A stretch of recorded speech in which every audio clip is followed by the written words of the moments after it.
As cigarette makers fight a battle for control over their packaging, their customers are losing the war on where they can light up.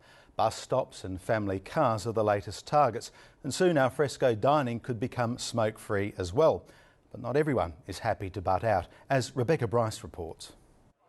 Smoke, smoke, smoke that cigarette. Puff, puff, puff, and if you smoke... I couldn't agree more, Lionel. Remember when we both saw Viscount cigarettes being made? Remember the care that was taken in the blending of the tobacco? Oh.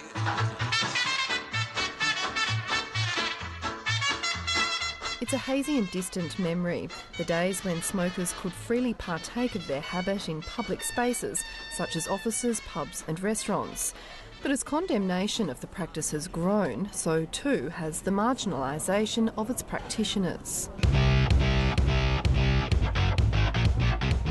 In recent years, alfresco dining has been one of the last bastions of the puffing minority.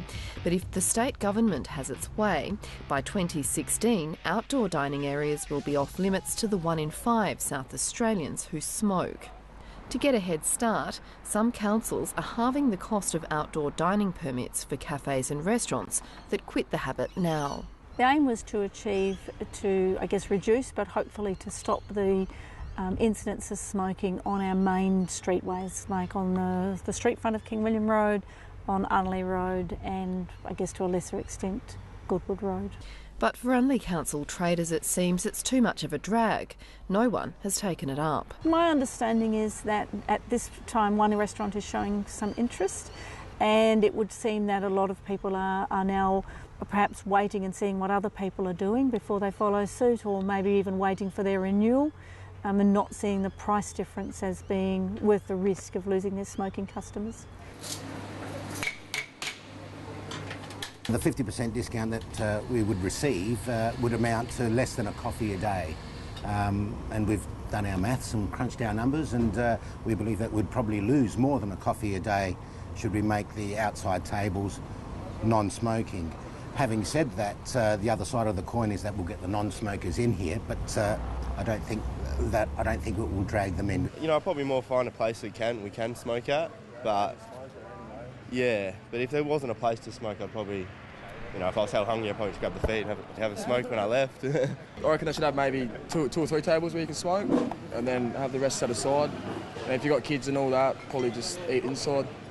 I don't see the harm. If it's windy, the smoke's going to go into the non-smoking area, and if you're a non-smoker and there's no seating left, then you're forced to sit in a smoking area, and that's not okay.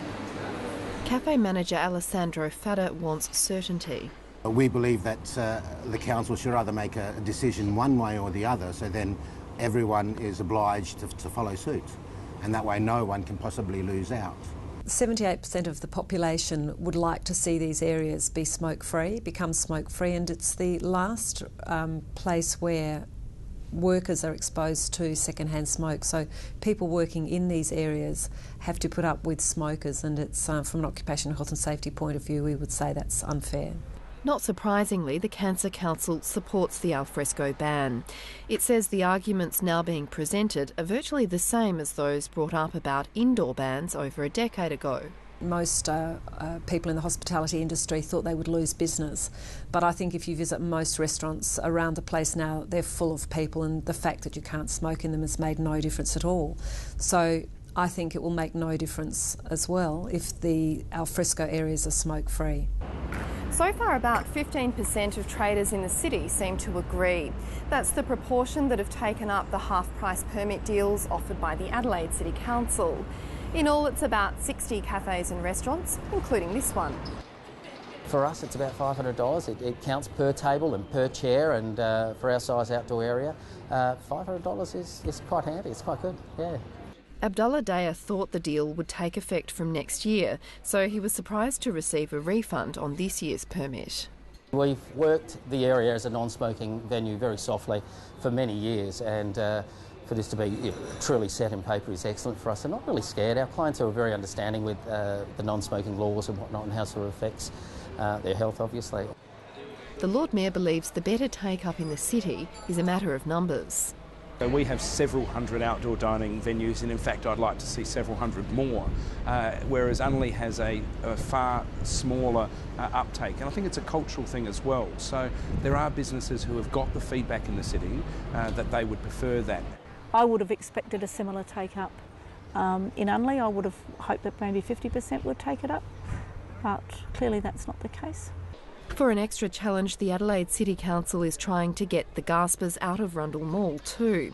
It's approved the idea and now needs state government legislation to enact it. Keep in mind, you can now only not smoke in about 1% of the entire square mile of the city. So there are still plenty of places you can have a cigarette. Could a special smoking room be developed for smokers in Rundle Mall similar to those in international airports? Look, I don't think it's high on the agenda, and I'm not sure the community would like us to invest money in finding places for smokers. We've all seen those places in airports that are absolutely full of tobacco smoke. So in fact, those people smoking them are not only smoking, but they're actually getting a double whammy because they're smoking everybody else's cigarette smoke as well. So they're incredibly harmful. Smokers, though, remain defiant. It's an infringement on human rights. Absolutely, I think it's gone too far. In the end, it's a legal product sold over the counter. If you're over 18, you're allowed to smoke. So, okay, fine me. You know, fine me. Have another cigarette.